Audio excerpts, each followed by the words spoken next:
insanlık tarihinin en büyük medeniyetlerden biri olan devleti Ali Osmaniye'nin torunlarını, çağımızın en etkin liderlerinden Gazi Marşal Mustafa Kemal Atatürk'ün evlatlarını, sizi Anadolu soydaşlarımı, dindaşlarımı, kandaşlarımı canı gönülden selamlıyorum. Şimdi Şamil'in yurdundan, Dağıstan Cumhuriyeti'nden, Kafkasya'dan, ata topraklarınızdan, ana topraklara saygılar, sevgiler olsun. Aranızda bulmaktan çok mutluyum. Türk dünyası birliği adı üstü. Güzel konuştular. Tabii ki dünya değişti. Dağıstan Cumhuriyeti de Rusya Federasyonu içinde bir muhtar cumhuriyet. Fakat zaman değişti. Eskiden hayal bile edemezken şu anda Dağıstan Cumhurbaşkanı kararıyla Dağıstan Cumhuriyeti İstanbul Kültür Mümessilliği açılacaktır vakıf olarak.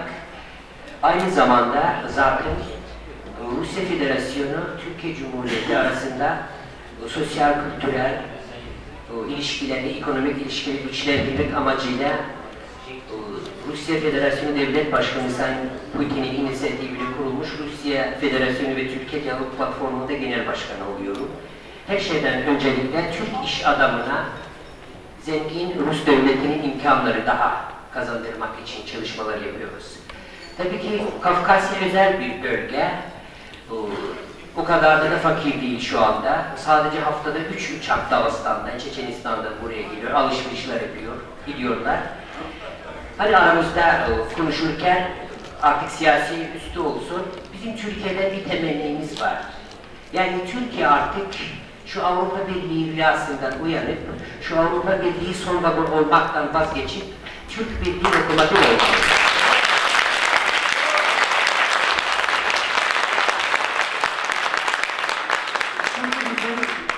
Dağıstan'da paramız var, pulumuz var, petrolümüz var, her şeyimiz var. Hiç kimseyi de boynu eğmedik, eğmeyiz. Türkiye'nin o tarihi verdiği misyonu yerine getirmek. Öyle Türkiye lazım. Türkiye sadece Anadolu topraklarında bulunan sıradan bir devlet değildi. Türkiye'nin özel bir vasıfları vardı. Ve Türkiye'de 1 minute dediği zaman biz orada Allah'a Ekber dedik.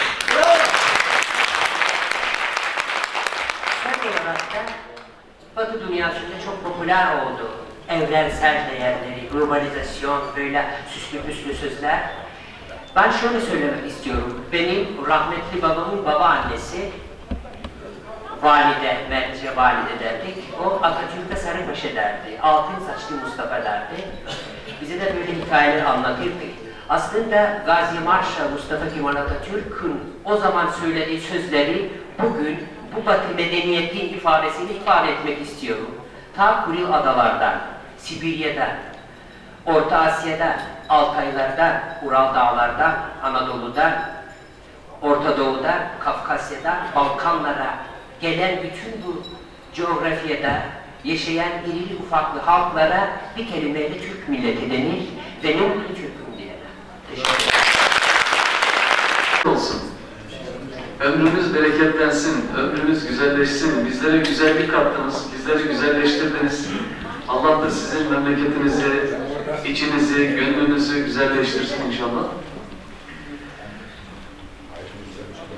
Öğleden sonraki oturumumuz kısa bir filmle başlayacak. Daha sonra Panelin birinci oturumunu bitirdik. Panelistlerimiz gerçekten anlamlı konuşmalar yaptı. Özellikle Türkiye Cumhuriyetlerden gelen milletvekillerimiz. Hemen kısaca da sizden bilgi alalım ve tanıyalım sizi.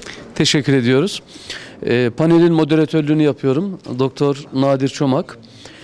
Türk dünyasının birliği, beraberliği ve birlikte iş yapmasının anlamlı konuşmalarını dinliyoruz. Türk dünyasının dört bir köşesinden çok kıymetli insanlar geliyor. Şeyh Şamil'in torunları geliyor. Cengiz Aytmatov'un torunları geliyor. Batı Trakya'dan, Makedonya'dan kıymetli dostlarımız, kıymetli milletvekillerimiz, devlet temsilcilerimiz geliyor. Ve gerçekten çok anlamlı konuşmalar yapıyorlar. Dağıstan'dan Cumhurbaşkanı danışmanımız ve sanatçı Ahmet Ahmedov çok anlamlı konuşma yaptı. Biz Türkiye'yi takip ediyoruz. Türklerin baba yurdundan, ata yurdundan, ana yurduna selam olsun dedi. Bu çalıştayda gerçekten Türk dünyasının birliği için Kırım'dan İsmail Gaspıralı'nın sözleriyle dilde birlik, fikirde birlik, işte birlik teması işleniyor. Cengiz Aytmatov'un yine Türk dünyasının bayrağı altında birleşmekteyiz sözü üzerine konuşuluyor. Eskişehir Kültür Ajansı faaliyetleri kapsamında Eskişehir'in kültür ajansı olmasında büyük emeği geçen Sayın Milli Eğitim Bakanımız Nabi Avcı'ya teşekkür ediyoruz. Kültür başkenti olmasını onaylayan Sayın Başbakanımız Recep Tayyip Erdoğan'a teşekkür ediyoruz.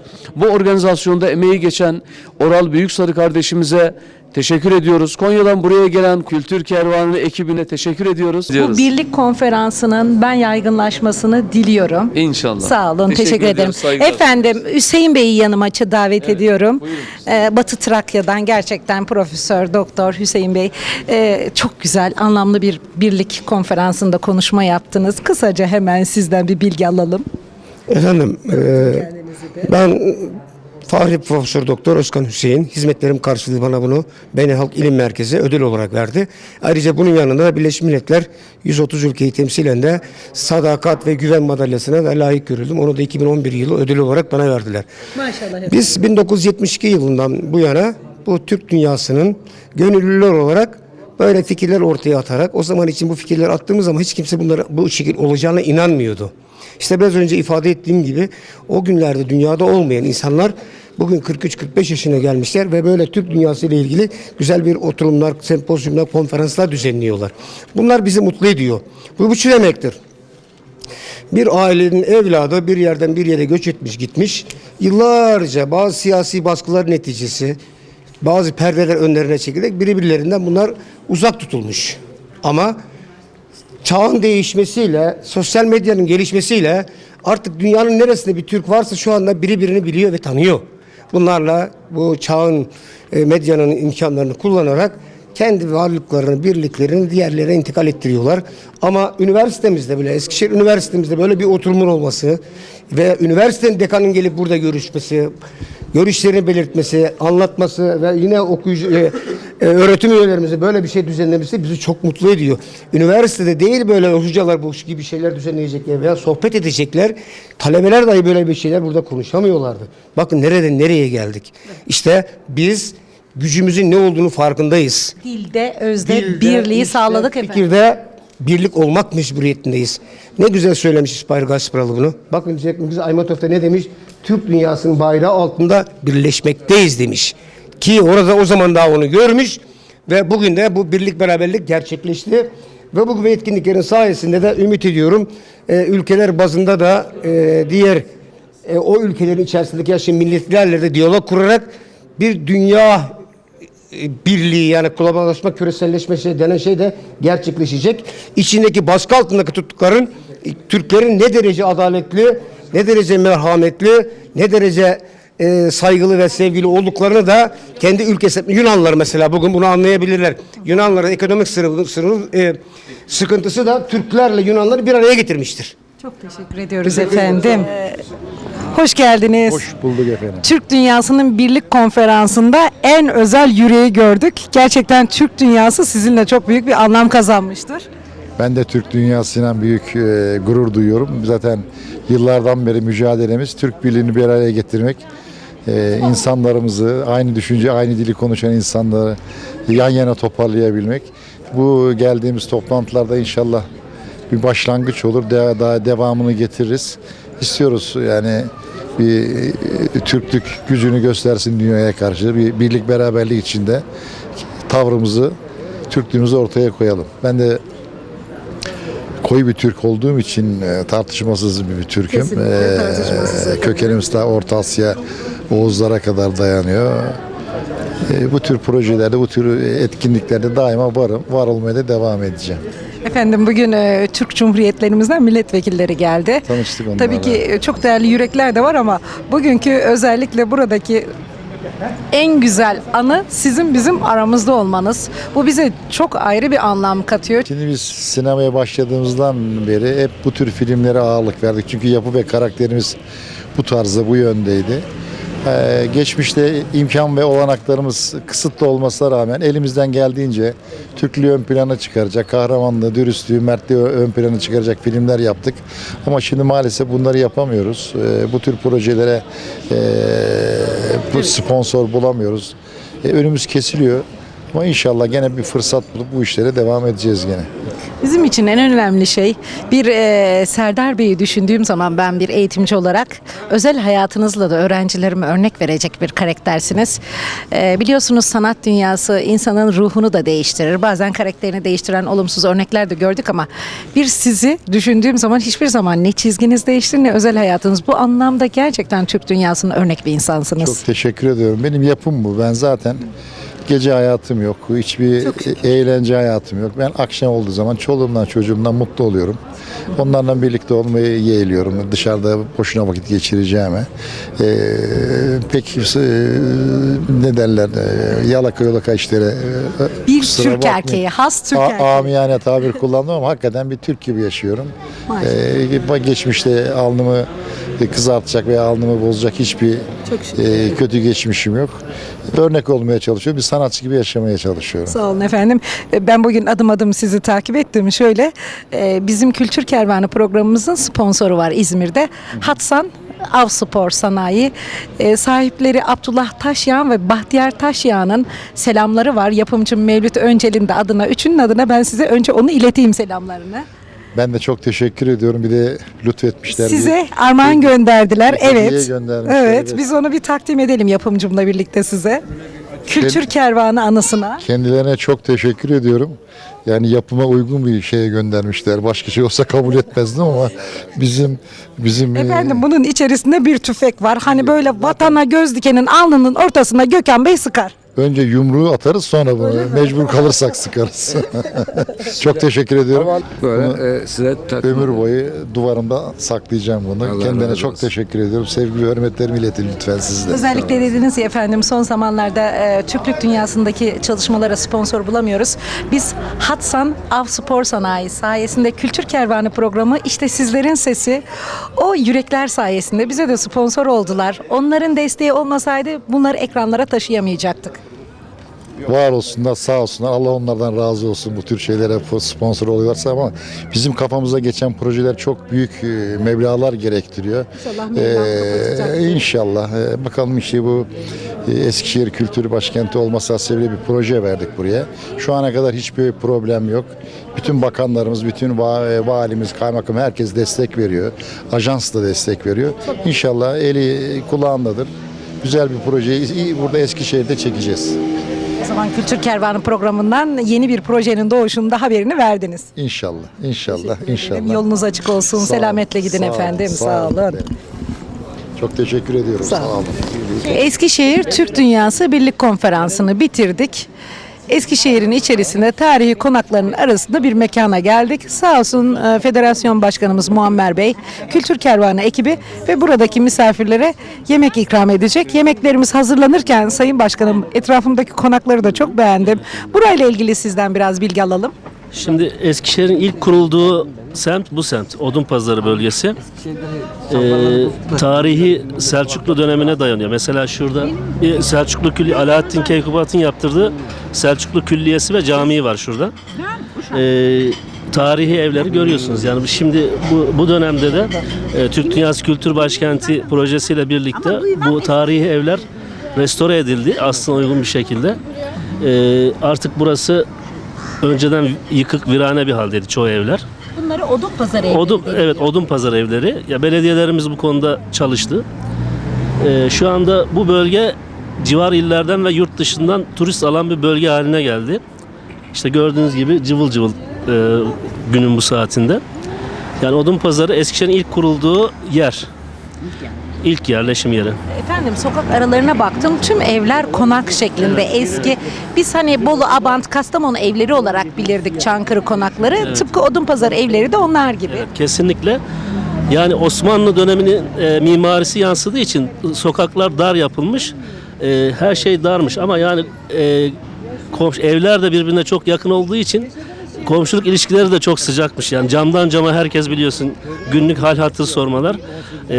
Eskişehir'in modern yüz aşağı tarafta mesela yüksek binalar, modern binalar var ama işte kapı komşusunla selamlaşamayan insanlar var. Burada işte o nostalji bir şekilde mimari olarak yaşatılıyor. Ayrıyeten burada Eskişehir'in her türlü siyasi, kültürel, akademisyen, gazetecileri buraya toplanır. Şurada aşağıda lokallerimiz vardır. Her akşam Ramazan burası çok muhteşem geçer eğlenceler. Burada hasbihal ederler. Bu mekan buluşma noktasıdır. Başkanım bu evler restore mi edildi sonradan yoksa o özelliği taşımak için yeniden yapıldı mı? Şimdi aslına uygun restore edildi. Şimdi bazı binalar gerçekten kullanım süresini bitirmiş, yıkılmak üzereydi, virane haldeydi. Bunu belediyelerimiz, Odunpazarı Belediyesi bir kısmını yaptı. Aşağı tarafta Büyükşehir Belediyesi, Yılmaz Hoca'nın yaptığı binalar var. Onlar betonerme ama aslına uygun yapıldı. Orada işte turistik oteller var şu anda. Yani hafta sonları kesinlikle yer bulamazsınız ve çok güzel burada gezilecek, görülecek yerler var. Şu Atlıhan Çarşısı var mesela. Orada bizim Eskişehir'in meşhur beyaz altını lüle taşı işlemeciliği var. Orada gelen turistler orada her türlü süs eşyalarını, lüle taşı ile ilgili şeyleri bulabiliyorlar. Yukarıda Mal Hatun restoranı var. Belediyenin yaptığı çeşitli böyle eğlence merkezleri var. Yani çok turistik bir bölge oldu. Şu anda cazibe merkezi Odunpazarı. Eskişehir'in de zannedersem kültür merkezi olmasının sebebi bu yönden değil mi? Kesinlikle. Hem mimarisiyle hem kültürüyle 2 tane üniversitesi mevcut şu anda. İnşallah 3. üniversite gelecek. Halkımızın tabii Eskişehir halkı çok kültürlü, bilgili, misafirperver. Efendim, Eskişehir sanatsal ve kültürel etkinliklere yatkın özellikteki kişileri barındırıyor. Üniversite etkinliklerinde de özellikle takip ediyorum. Hakikaten çok ileri bir mesafe kat etmiş şehir. Kesinlikle. Eskişehirli hemşehrilerimiz gerçekten yani bütün Türkiye'deki insanlarımız öyle ama Eskişehir'in ayrı bir özelliği var o konuda. Gerçekten gün görmüş insanlar diyeyim. Eğitim seviyesiyle, daha önceki yaşantılarıyla örnek bir şehir, halkıyla, yaşantısıyla. Yani çok az böyle asayiş olaylar olur. Yani çok huzurlu bir kent. 2 tane üniversitesi var. Bizim mesela üniversite talebelerimiz, kızlarımız tek başına gece saat 2'de 3'te dolaşırlar sokakta. Başka hiçbir memlekette gezemezler yani. Başkanım bugün o kadar güzel bir misafirperverlik yaşadık ki. Estağfurullah. Şimdi bugün buraya konuk olduk. Yemek olarak bize ne hazırlanıyor? Menüde ne var? Vallahi şimdi yani söylesek mi söylemesek mi bilmiyorum ama yani. O zaman sürpriz. Biz yemeğe Sürpriz. bekleyelim ve size de çok teşekkür ediyoruz. Sağ olun. Eskişehir'in tarihi mekanlarından yemeğimizi bekliyoruz ve sizlere sevgiler yolluyoruz. Afiyet olsun. Eskişehir 2013 Türk Dünyası Kültür Başkenti Ajansı katkılarıyla düzenlenen etkinliğin konser bölümündeyiz. Konser henüz başlamadı. Başlamadan önce de şöyle bir etrafı kolluyoruz. Bir çadırın içerisindeyiz. Spor salonunun içerisine bir kıl çadır kurulmuş. Kuyucaköy Dernek Başkanı Haydar Çakır. Haydar Çakır. Efendim çadırın içerisine şöyle bakıyoruz. Birlikte bir bakalım. Böyle teyzemiz bir dibek kurmuş. Dibekte işte nedir? Bulgur öğütüyor. Bulgur öğütüyor bu dibek taşları. Eski analarımız. Hı hı. Bu Şöyle bir oturun başkanım. Evet. bu sümen diter. Eski tiftikleri kabartır, şey yapar. Evet. Hı hı. Evet. Sonra böyle Çorap örer. Teyzeciğim şöyle bir yün didelim bakalım. Bir didelim. çıkrıkla ipe dönüştürüyorlar. İpe dönüşten sonra işte çorap örerler bunlarla. Ne bileyim Polisine rezana teslim ettik. Herkese bağlayacağız da. çilteler dokurlar. Yani daha ne diyeyim. Ya bizler de işte bu Kuyucaköy Derneği olarak bu etkinliklere katkı sunmaya çalışıyoruz. Efendim şöyle çadırın içine doğru gidelim. Ormanlardan aşağı aşar gezerim. Nazlı yâri kaybettim, ağlar gezerim. Ormanların gümbürtüsü var. başıma vurur. Nazlı yarın hayali karşımda durur.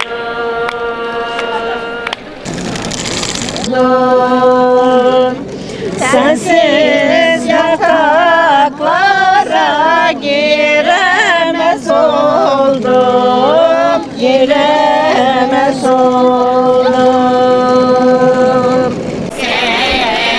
Sen kendini sevdirirsin, sen kendini sevdirirsin. Öldüm, öldüm, öldüm, öldüm. Yar yüzünü yeni gördüm. Güzelliğinde benim suçum yoktu. Sen öldün, ben de geldim. Öldüm, öldüm, öldüm, öldüm. Yar yüzüme yeni güldüm. Bunda benim suçum yoktu. Sen özledin, ben de geldim. Sandık sandığa dayalı, yazması sarı boyalı. Sandık sandığa dayalı, yazması mavi boyalı. Ben seni böyle mi sevdim? Kaşı dudağı boyalı. Ben seni böyle mi sevdim? Kaşı dudağı boyalı. Öldüm, öldüm, öldüm, öldüm. Yar yüzüme yeni güldün.